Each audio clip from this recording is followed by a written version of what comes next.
Unemployment improved a bit last month, but it's still nearly 9%.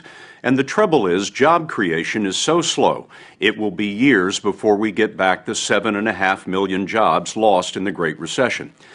American families have been falling out of the middle class in record numbers. The combination of lost jobs and millions of foreclosures means a lot of folks are homeless and hungry for the first time in their lives.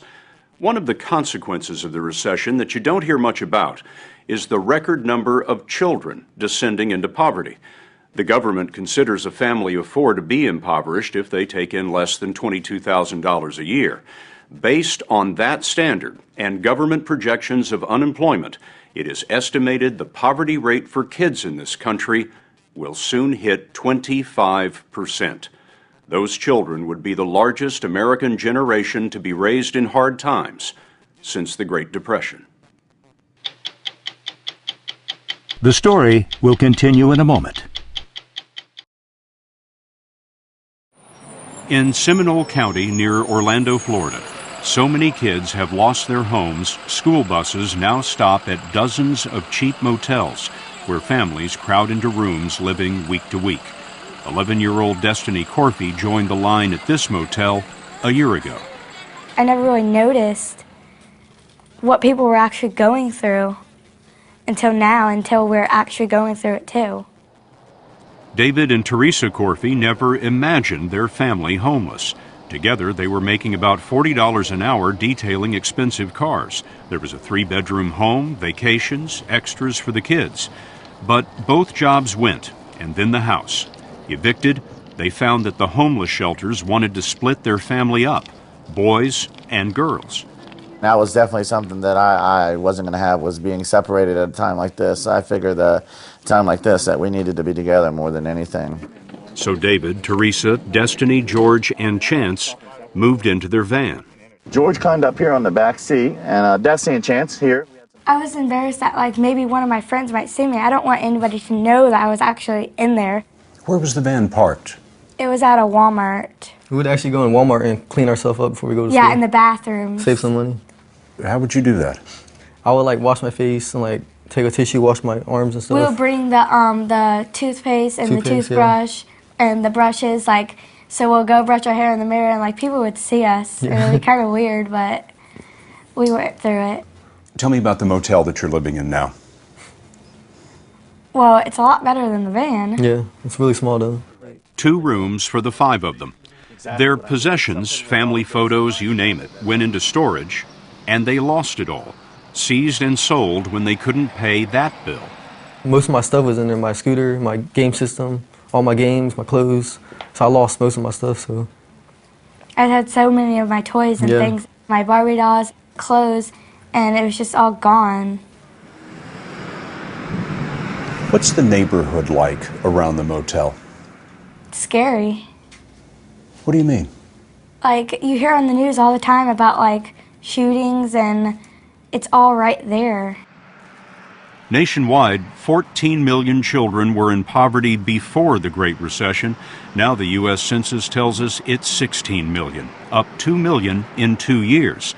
That is the fastest fall for the middle class since the government started counting 51 years ago. One of the areas suffering the most is otherwise advertised as the happiest place on earth, the counties around Disney World and Orlando. Just on Highway 192, the road to Disney World, 67 motels house about 500 homeless kids. The government counts them homeless if they have only temporary shelter. In Seminole County schools, 1,000 students have recently lost their homes. How many of you in the last few weeks have gone to bed hungry? At Castleberry School, students whose families are at the poverty level or slightly above qualify for the free lunch program. We talked with some of those kids with their parents' permission. Who can tell me what it's like to feel hungry? It's hard, you can't sleep, you just wait, you just go to sleep for 5 minutes and you wake up again and your stomach hurts and you're thinking, I can't sleep, I'm going to try and sleep, but you can't because your stomach's hurting, and it's because it doesn't have any food in it. and it's like a black hole. And sometimes when I don't eat, my stomach, you can hear like it's like growling, you can hear it. Usually we eat macaroni or we drink water or tea. My mom will sometimes like make food and then she won't have enough, so at night we'll just eat cereal or something. Other times my parents will fight about money because they don't have enough money to pay the food. We have to sometimes take food from a church. It's hard because my grandmother's also out of work and we usually get some food from her. It's kind of embarrassing because the next day you go to school asking kids if they want this or if they want that. If they have cereal and they haven't opened it yet, you go ask them if they want their cereal. We found a lot of families are making a choice between food and electricity. How many of you have had the lights turned off at your house? How do you study when you don't have the lights on at home? We have emergency flashlights and I usually have to use them. I'll just light candles and sit around in a circle of candles. Candles? Yes, ma'am? I use candles because my mommy brings some. I'll go out to the car and turn on the overhead and read out there and study. Ashley Ray raised her hand to add something that we didn't expect. I kind of feel like it's my fault that we don't have enough money. I feel like it's my fault that they have to pay for me and the clothes that they buy for me. They're believing it's their fault that they're in the situation. Beth Davalos runs the Seminole County programs for homeless kids. Our numbers go up every day, between 5 and 15 new homeless students a day. Every day? Every day. And she told us something else is new. When I first started this program 8 years ago, homelessness lasted maybe 2-3 months. But now with it lasting 3, 6 months, a year, or 2 years, this is when children are developing who they are and their foundation is broken. How are these kids doing in school? They're struggling. It's much harder. They're more at risk of not doing well. They're focusing on how can I help mom and dad. We have so many students that want to quit school and go to work. Beth Davalos is working to keep Jacob Braverman on track in school. His family lost this house suddenly in October. When he got off the bus that day, the door was locked. That was the last thing I expected. It wasn't your house anymore. Yeah. His mother, Rosa, lost her job, but the eviction was a shock. The bank told Rosa she had 30 days, but it was 5 days later that the cops moved them out. There's a lot of chaos and foreclosures all across the country because of the sheer number of them. There were 1 million last year, and another 1 million are expected this year. In Florida, the counties with the highest foreclosure rates see some of the biggest increases in child poverty. Rosa was suddenly on the street, and like the Corfis, she faced splitting up her family. This is what is important, is family is wherever you are, together. It doesn't matter if it is in your house, if it is in one room, or in your vehicle. As long as you're with your family, you're going to make it through all of this that's been going on. All of it. Do you find yourself trying to cheer your mom up? Sometimes, yeah. And when you do that, what do you tell her? I love you, Mom. That always works. Yeah. Rosa, Jacob, Joey, and the dog are all in one room, right across the street. The neighbors took them in. We've seen a lot of that in our stories on the recession, neighbors, even strangers, opening homes to the homeless. We talked to the Bravermans at the neighbor's house. They've been here 3 months, and that is starting to worry them. I want to give the neighbors their own privacy, too. You know, I don't want to be invasive. So you miss your privacy from across the street. What else? Sometimes, you know, I have to go to the bathroom at night, and here I have to be, like, really, really quiet, because if I wake them up, I don't want to make them upset and get us kicked out.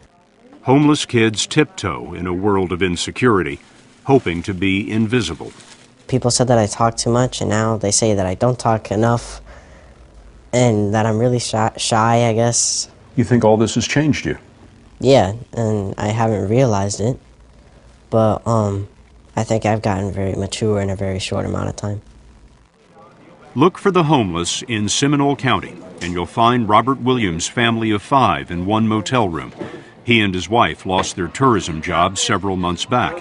When Angel Abreu lost his construction job, he and his wife had to split their family among relatives. They see their 3 young children on weekends, and on Sunday evenings when we saw them, the goodbyes are always painful. Destiny Corfey's family got out of that van and into a motel when her dad found a little day labor to scrape together a deposit on the room. He applied at car washes and at Disney World and worked as a bricklayer's assistant, but it was nothing steady.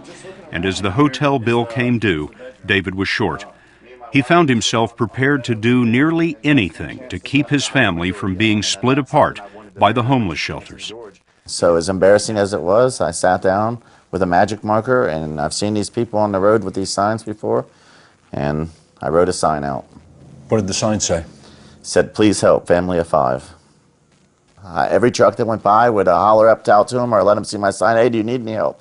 You know, can I get a job? Do you need any help?" I didn't think that it was going to have to like come down to that. Like, he was actually going to go and take the sign and show it to people, and I don't want people to know like that he's my dad. Like, I don't want to be embarrassed by people.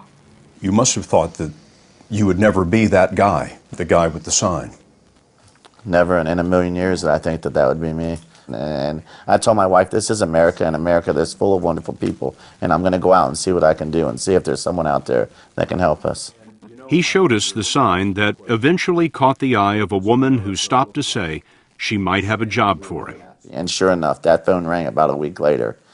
She said, "David, I'd like to tell you you're golden. We have a job for you, and you can start Friday." And that's where you got the hat. That's where I got the hat. And the University of Central Florida. Absolutely, and I've been wearing this hat ever since. He's a parking attendant, $10 an hour, and that's enough to keep the motel room, but not enough to get out. George dropped out senior year to look for work, but Destiny is still being picked up on the school bus route for homeless kids. And when things get better again, we know that there's still people struggling, so we'll be able to help out a lot more, and we'll understand what they're going through. This opened your eyes to an America that you didn't know existed? Mm-hmm. I can't believe it. We all hear about the recovery, that the recession ended in 2009, but some things are getting worse before they get better, and child poverty is one of them. America's motel generation is growing fast. Like the kids who came out of the Great Depression, this generation is being shaped by homelessness and hunger, but also by memories of neighbors who open their homes and of families that refuse to be broken. Love you guys. Love you, Destiny. Love you too.